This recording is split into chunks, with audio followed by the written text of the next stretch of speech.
Yes, we do. We absolutely do. I'm not stalling to try to find out when this video is playing. Hey, guys, welcome. Brittany, Kendall, the whole crew. Hey, guys. 1 second. You keep talking. My headphones are broken. Cool. Brittany and I were discussing right before this that we don't know, but people might pay to watch us sleep. Mike. Wait, what? Yeah. Do you think people would pay to watch us sleep? Let's talk about... You told me to stall. It was the first thing I know. You did a really good job. I'm back. We don't have to do this. Mike, never mind. Forget I ever asked that. We need to have that discussion, though. We will. At some point. We will, guys. We will. Okay. Hey, she's back. We had... it was kind of like we announced this about maybe a week and a half ago that they were going to do a big concert called Fire Aid. I will say they didn't do super great job promoting it. I kind of forgot it was happening last night till all of a sudden I went to go sign on something else and I went, oh yeah. But word on the street is they have raised quite a bit of money and I watched a good chunk of it today and we had a lot of people. I mean, there was a lot. Green Day kicked it off then did a duet with Billie Eilish. We had Billy Crystal, Alanis Morissette, who else? Dr. Dre came in, which is pretty amazing. Gaga, Pink.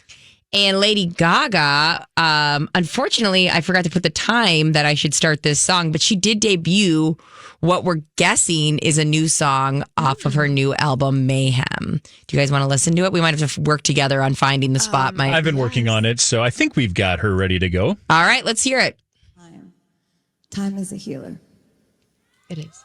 Time is a healer. Time is a healer. Thanks, Gaga.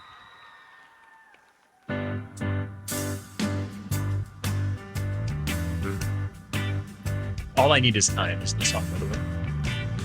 Come on, listen to the words I say. I love you, baby, babe. I love you, baby, baby.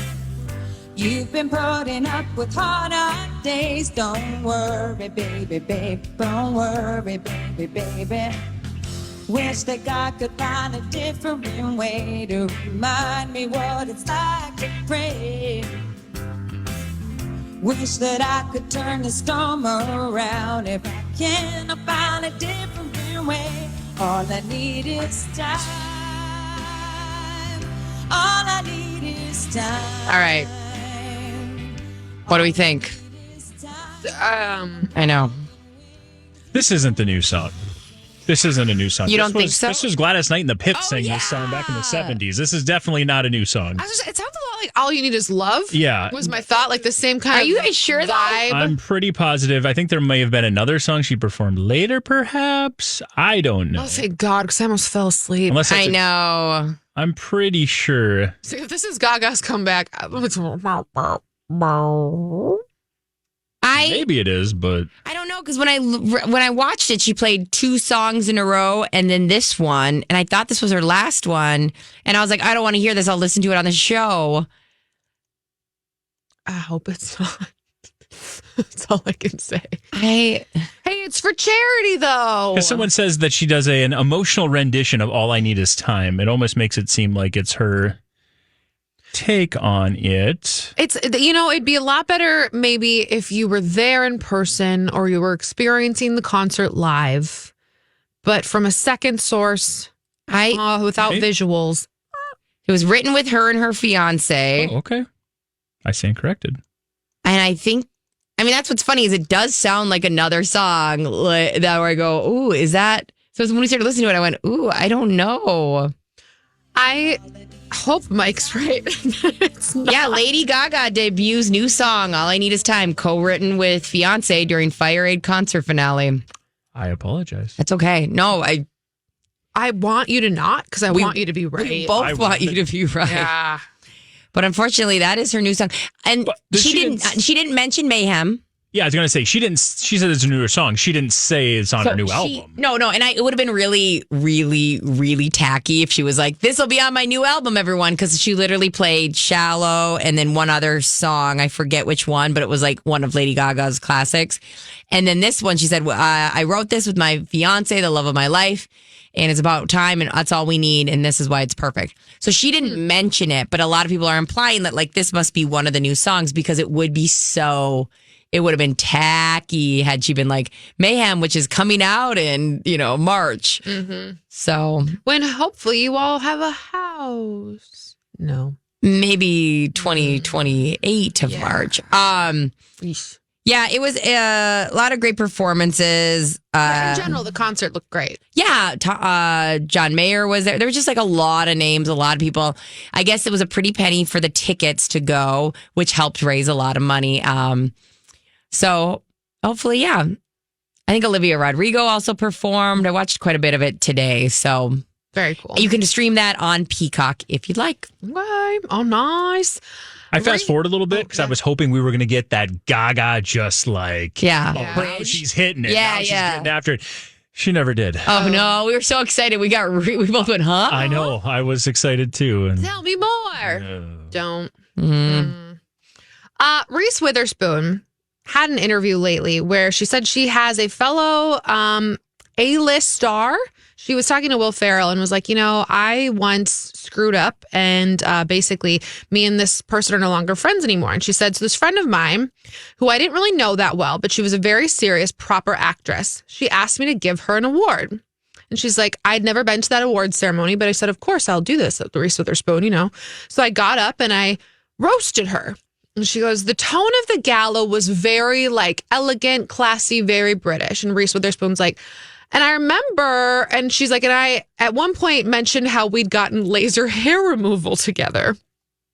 She never mentioned who this actress was, just that it was this A-list star who she feels sad that they're not friends anymore because she did something that she's like, I just still regret it, but I didn't mean to be mean. Yeah. People have been trying to figure out who the hell is Reese Witherspoon talking about? Well, the folks at Just Jared, one of our favorite, goofy websites we go to, figured out she was talking about Kate Winslet. Wow. Which, when she said A-list star, she wasn't kidding. So this all happened. This is how they figured this out. This all happened in 2007 at the BAFTAs. And Kate Winslet was getting some prestigious awards. So she had, again, asked Reese Witherspoon to announce her. And she'd said, Reese Witherspoon had said this. I always wanted to be a European movie star, wear giant sunglasses, elaborate neck scarves, smoke hand-rolled cigarettes, and have savoir-faire and gravitas. And she's like, so imagine my good fortune when Kate Winslet moved into my neighborhood, rang my doorbell and said, darling, I believe our children are the same age. Could they possibly have a play date? And, oh, by the way, it's almost 9 o'clock and I have nothing to drink. Do you have any wine? She said, and everybody kind of giggled and awkwardly laughed, Yeah. And she's like, clearly didn't understand that nobody thought any of this was funny. So she said, she went on to say that there were more stories that she couldn't tell because they were too bawdy or drunken to tell. And she's like, including that time we contemplated laser hair removal. She's like, so she came up, and got her award. And she's like, I didn't think anything of it, but she did not take it well. Afterwards, she told me how mad she was that I had mentioned the laser hair removal. And she's like, we're not friends anymore. I'm not even kidding. I don't think she likes me at all. I thought it was funny. And she's like, I had the wrong audience. It was pretty bad. She doesn't talk to me anymore. Oh, well. And I'm like, it's just crazy when you think about stuff like that and you go, can you think of a situation in your life where you didn't think you'd done something wrong? Yeah. Or we just gave an award to Lori and Julia last week at the Grant Whitaker event, and it would have been really out of place had we decided we were stand-up comedians. If we would have been... Pretty out of pocket. The stories I could tell about Julia, you know what I mean? Right. And so if I would have gone to a place of that, it would have been so... But nobody gives you any guidance on these things. Nobody was like, hey, this is what your speech should be about, or this is what you should say. So it's a very easy mistake, I think, to make. Right. And everybody's been to one of those, even if it's just a wedding. Yeah, totally. Where somebody says something and you go, the vibes just went. And it's usually something inappropriate. It's usually something where you go, oh, either they're kind of smack talking the bride in a weird way. I had went to a wedding once where it felt like the best man was an older brother to the guy getting married. And it felt like he was literally just being like, I've taught you everything you know and you'll never be as good as me. It was kind of the vibe. It was yeah, but you'll never, and we were all like, this is not hitting the way you think it is. No, it's not funny. And this is not the moment for that situation. No. Gosh, how awkward though. How uncomfortable. I know. Especially if they really were neighbors. Because who knows who moved first, but I don't know. And yeah, but I get it. I don't know. It's time when your friendships too is like reliant on your kids' friendship or something like that, where it wouldn't take much to break it. Because this wouldn't break a lot of friendships, but no. And I think that she said that she was like, we were new friends. Yeah. And I just drop the ball.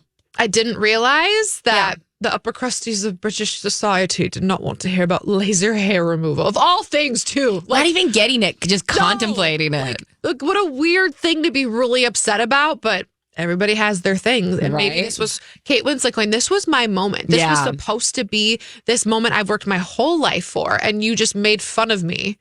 That's the only way I can think of that you'd be actually mad about that. Yeah. I mean, I get it. Wild. It takes a lot for me to be like that you ruined a moment for me. I can't even like fathom it. But at the same time, like if that meant a lot to you and that person isn't a real LOL vibe, you're like, no, this is not it. I should not have asked you. No. You jokester, you. Should not have done that. Okay, well, it's a story that just doesn't stop for us. Blake Lively and Ryan Reynolds will now urge the judge to dismiss Justin Baldoni's defamation lawsuit against them. To be clear, what happened was we know that Justin Baldoni has this defamation lawsuit, right? And the first person was Leslie Sloan, which is Blake Lively's one of her PR ladies. She's involved in the lawsuit. And she originally on Wednesday said, hey, can I be dismissed from this lawsuit? I don't feel like I should be on it. And this could be just like, I mean, I'm sure we could call Helmuth and Johnson and they would say like, this is just normal. Anytime you get sued or in defamation, you first throw out can we all be dismissed? But there's a lot of stories around it because now Blake Lively and Ryan Reynolds have sought to have the judge dismiss the lawsuit brought against them. They said that they're still waiting for the official motion to request a case dismissal. It's not happened yet, but the things that go in line, how you do it would have already happened. Yeah, it seems like from what I've read that it's kind of like this is what the judge wants you to do. If you do not agree with him, aka nobody would agree because you're getting sued. Yeah, so you clearly don't agree.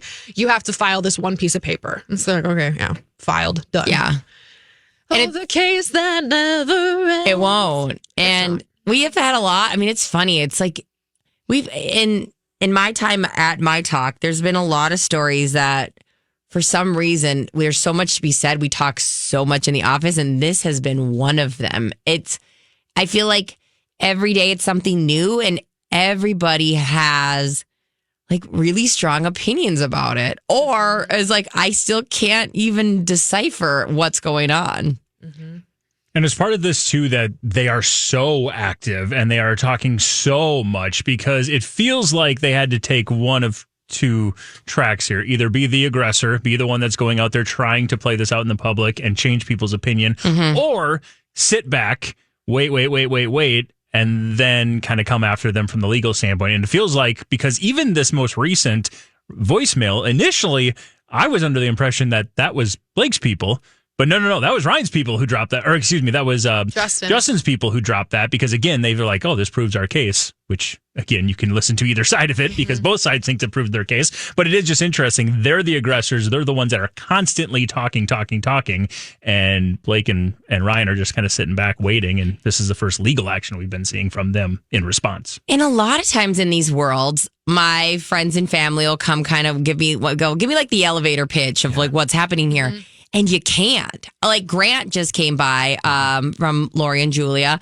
And Grant was like, yeah, I haven't been paying a bunch of attention to this. Will you guys like tell me? And we're like, it's not a quick thing because it's not very simple. It's not like he did something, she did something, or she did something. And now it's like there's so many layers in it. So I always, anytime anyone asks me about it, I'm like, how much do you want to know? Do you really want to know this? And how much time do you have? I don't see this going all the way to the court date in March of 2026. I just think at some point the judge that is assigned to this case is going to step in and go, this is now being litigated in the court of public opinion. This is like, we need to just litigate at this point. Like, I don't see it Because that's the only way that they're going to move things Yeah. up, is if a judge issues that decision. But if he's not letting go, if he's still holding on, I mean, he can still go to court for different reasons. Like, if Justin Baldoni doesn't want this to end, it won't.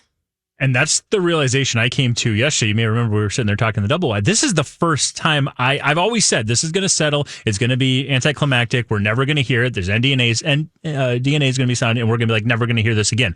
And then I thought to myself, what real advantage other than a big pile of money does he have to do that? Yeah. And if he does that, as we've discussed before, Blake's fine. They're going to move on. They'll be fine.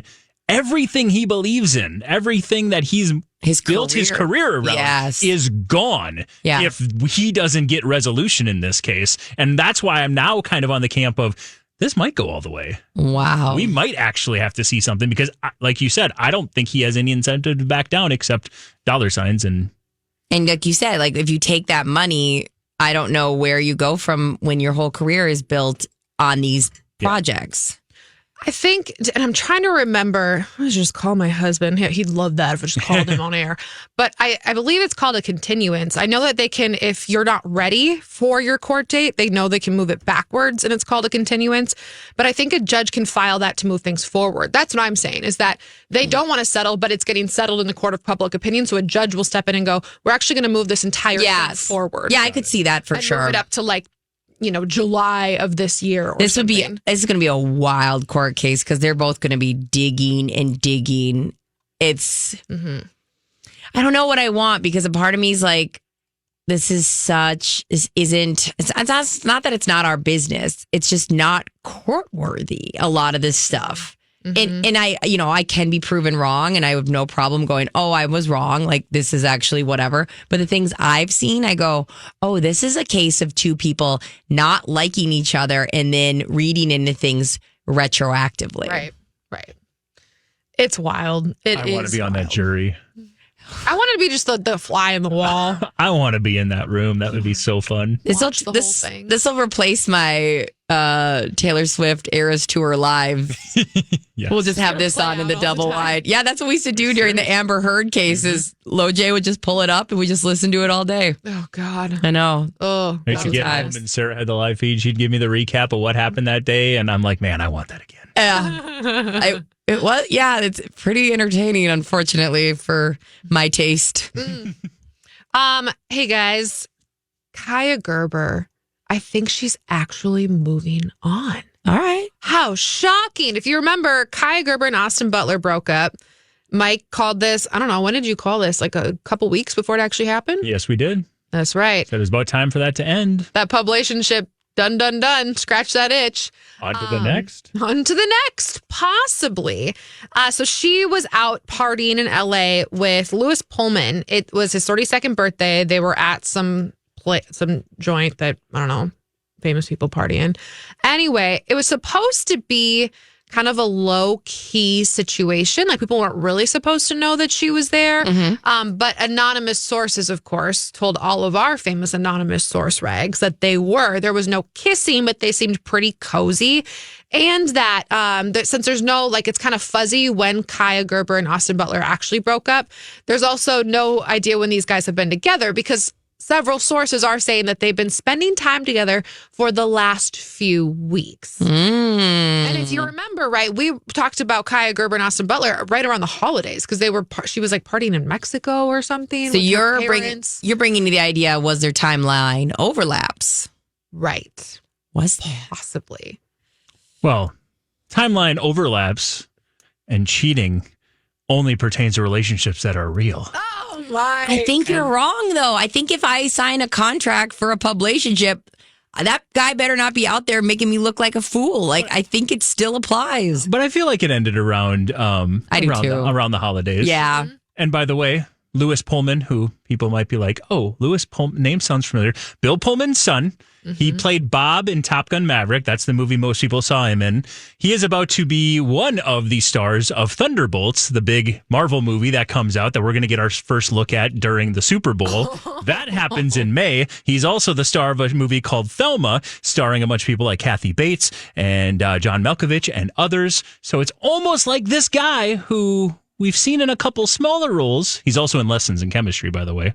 The fantastic TV show. Yeah. This is the love interest in Lessons in Chemistry. Oh, really? Yeah, he's amazing. But it's almost like he's got some big projects and he needs some people around him to help the PR game. I wonder, okay, like in radio, when I left a station, I had a 6-month non-compete. Mm-hmm. I wonder if they buffer in time, like, hey, when this publicationship ends, you have a 3-week, can't be caught making out with somebody. Not compete. Like, They should, but Right? I don't know. but maybe it makes it more salacious. So it's like we were talking about Austin Butler even more. Maybe they have a 3-week, you have to get with somebody within this 3 weeks. There's a cheating Yes, clause. There yes, has complete. to have a cheating Has to. storyline tied Yes. to it. So God, We'll see. it's funny. I pull up this article and I did the Lewis Pullman. Okay, why does this guy look familiar?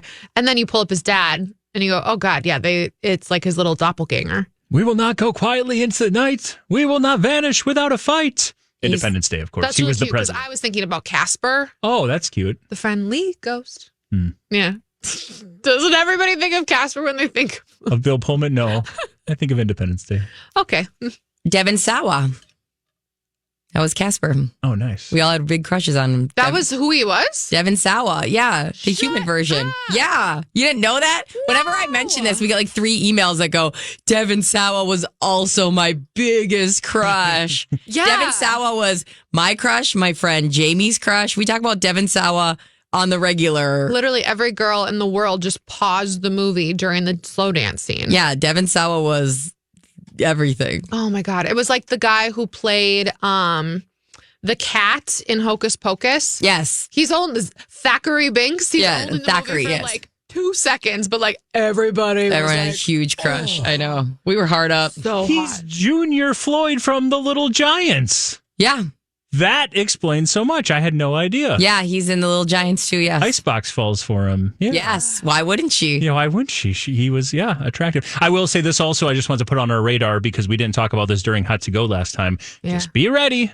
Get those feelers out. Austin Butler and Zoe Kravitz. I You heard know. it here first. They've got a very big movie they're working on together. That's already been worked on. It's going to be released. We just found release dates in August. Don't be surprised. Mike's calling it. I'm calling it. He's also calling it in the sense of like, you can't say that you thought of it because I called it. Yeah. That's what dibs is. We're dibbing this. It's quack, quack, spot back on that. That's our publicationship that we That's right. it's like what is it when you take your bat and point where you're gonna hit? Calling a shot. Is that what it is? Yeah, I guess so. I don't know what else you call it. Cool. I don't know either, actually. Might have a term. I don't know. I didn't play in the MLB or really anything other than You like, didn't play in the MLB? like, what did you guys? What the hell? I know, What- right? What do you guys? Did you lie on your resume? What do you call that thing? The thing that's before softball. T-ball? T-ball. Yeah, didn't make it much past that. Oh, okay. We didn't do that in T-ball, so I couldn't tell you. Yeah. I don't know if you were I think it's looking. call your shot. It's Yeah, a- you just Right, point your and you're face. calling your shot. He's saying he's gonna hit Oh, it and home everyone run. goes, what? Yeah, Is yeah. that what he's doing? Then I ground out to third. I do have an article that's around Will Smith and Jada Pinkett's bizarre relationship. It's pretty much what we've talked about yesterday is the idea of, is living separately the new way to live with your significant other? They haven't, insiders are saying that they haven't lived together in a long time and that they have houses that are pretty close to each other, but it's been over 7 years since they've lived in the same house. Not at all shocking with how wild that relationship is. Yeah. I mean, she red table talked the hell out of it. Yeah. We know everything about their private life. What was the term? Oh, It's not a situationship. no, she had an entanglement, right? Entanglement. Yes. So, yeah, Girl. watch out for those entanglements. They'll get you. It's not the one you want. If I could afford multiple houses, though, I don't know. I would also be entangled in debt. It's a lot. Hey, when we get back, we want to talk about how we're going to be watching Love is Blind. We're going to lose one of our senses and you're going to lose your mind over it.